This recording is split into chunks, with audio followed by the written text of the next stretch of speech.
We don't take shortcuts. You gotta decide your own future. I'm looking to make some changes, help other people. I'm active, baby. I'm active. What are you doing? Let's go. Another beautiful day in the neighborhood. The thing about this neighborhood, like, I like it even more because this is my neighborhood, right? This is my neighborhood. This is East Neck Road. This is where I'm from. Ripping and running up and down these streets all day for years. You know, about 20 years ago, I stopped that nonsense, but ripping and running up and down these streets, East Neck Road. We're in Wyandanch right now. And I tell you guys every day, like I'm blessed, I'm fortunate to come out of, you know, based on the upbringing that I had and the actual environment that I came up in, there was no the direct plan to become a real estate investor, right? And a lot of us don't even make it out of here because we're not exposed to some of the actual things that middle America has to offer us. We're just not exposed to it. So luckily for me, I was blessed. I'm fortunate the opportunity to take advantage of the real estate market, helping some other brothers come up now and explaining to them exactly how it works and how I came up. So my path might have been different than yours or yours be different than mine, but the end result is the same. You've got to be successful in your own right. You got to put the work in to become successful in your own right. So walk with me on this one. This is something that was picked up a couple weeks ago on clothes. So what we're gonna do right now, we're gonna run through it. I already have an idea of what has to be done, but I'm gonna walk through it with you guys, figure out what's going on, how much work has to be done. Like this is, I walked in it one time and it was nasty. But now I'm gonna walk through it again for y'all to see how nasty it is and what to expect when you pick up these houses. If you want those big rips, if you want those, you gotta buy the ugly houses. You gotta buy the nasty houses. You gotta buy the ones nobody wants. You gotta buy the ones everybody else is afraid of. Those are the ones that have the most meat on the bone. And I'm gonna show you exactly what I mean by that, walking through this thing right here. Because this is something special, okay? This is not for the weak stomach people. This is something special. If you can see on the top,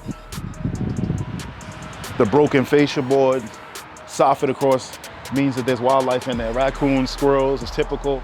If you look off of the roof and you see all the branches hanging off of the roof, that's how all your wildlife will get in. So that's how your squirrels will get in, your raccoons will get in. They'll burrow holes through the roof. And there's so much foliage, tree limbs and branches around the house. There's so many ways for them to get up into this house. So we're probably gonna run into a situation that hopefully when they hear us moving around, they're scattered and they get up out of there. But if not, we're just gonna have to get busy, okay?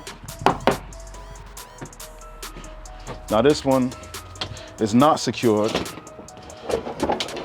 So we wanna make sure, keep the door open in case they wanna come running out.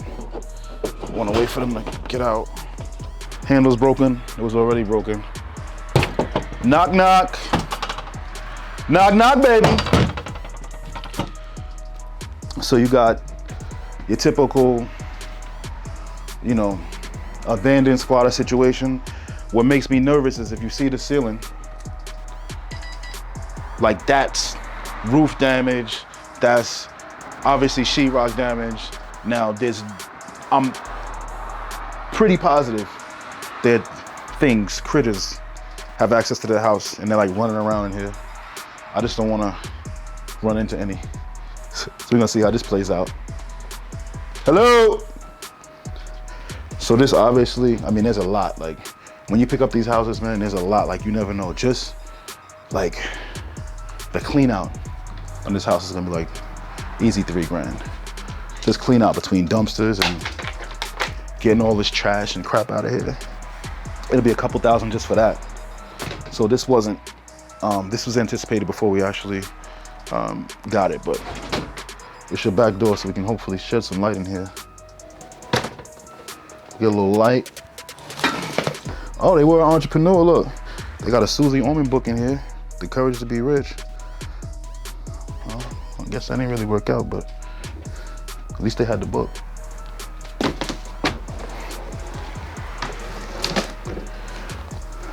Got a little light in here now. Let's see what we have on this walkthrough. Kitchen, wow, another situation. Look, once you look up, you got holes all through the ceiling. I'm hoping no furry things jump out at me. I'm ready though, and get it popping. Bugs everywhere.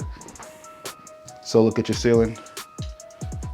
This way your squirrels and raccoons will drop down into the house and they're in the kitchen, so if they're hungry, they get a bite to eat. This room over here, wow. They had a kennel set up, as you could tell. Cages, and this is crazy. So at one point it was a garage, they converted it. You gotta go see dog bowls, and they had some type of dogs in here. This was legitimately set up as a kennel, which is a shame, because it's pretty nasty. So, more holes in the roof and ceiling. It makes me nervous. Gonna have to gut this whole thing, gut the whole kitchen. We'll probably have to change the whole entire layout because it doesn't really make sense to have the garage on top of the kitchen. Then you got the back door over here. We'll probably have to change this whole entire layout once we figure out what's going on. The first step though, in any rehab project or flip is to figure out what you're working with to get to the bones. So the first thing you want to do is you want to get all of this out. You want to get rid of all this debris, garbage, clutter, so you can see what you're actually working with. These walls are old, sheetrock is shot, so this is a gut. Like, we're gonna put all the sheetrock down, look at see what the framing looks like, make sure there's no termite damage. Being that there's so much water damage coming from the ceiling, we'll probably have some reframing to do on the exterior wall of this house, but we'll figure it out. You know, it's a hefty project, but we'll figure it out. Got some sneakers in here. What we got? Another bedroom, another hole in the ceiling. In this room, every room has holes in the ceiling. Another hole in the ceiling. Like I said, this is a whole entire house that has to be gutted, so it's gonna be a decent amount of work here. Another, look, more. Every room has a hole in the ceiling that, from the roof damage and from things burrowing into this house. This is crazy. They got more kennels. Holy sh! Take a look at this. Will you look at this? Will you look at the Kevin Hart? Will you look at this? Look at this. More kennels. Crazy. More roof damage.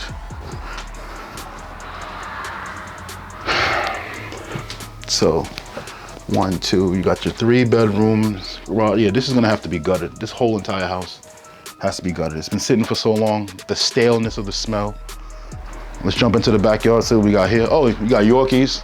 Yeah, these are definitely dog people. And the cages were so small, they were probably breeding Yorkies. Let's go in the back. Wow. This is gonna be a heck of a, there's just as much work outside as there is inside. But the first thing with a project that you, like this, that you do with everything overgrown, we're gonna wanna let our presence be known. So the first thing we're gonna do is we're gonna start cleaning up the yard. We're gonna get rid of all this back here. We're gonna have some dumpsters here. We're gonna have landscape, probably have about 5, 10 guys, landscapers here ripping, jumping on top of trees and chopping limbs and chopping trees and getting all this foliage and these bushes out of here so you actually can see the property. We'll do that in the back and the front, generate the activity. Once we start doing that, we're gonna knock on the neighbors' doors and let them know exactly what we're doing, our intents with the house.